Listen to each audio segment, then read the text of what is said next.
Wake up, you lazy idiot. What? Where am I?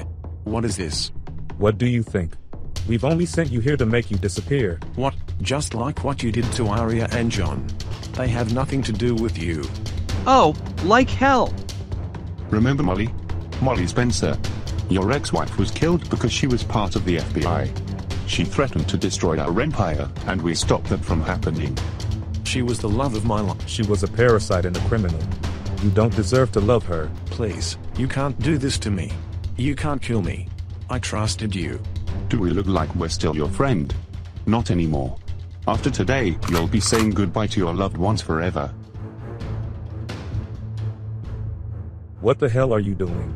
Do you really have to do this? I haven't got a choice, do I? Look, I'll do anything for you, okay? Just don't shoot. I'll give your money back and I'll back— Liar.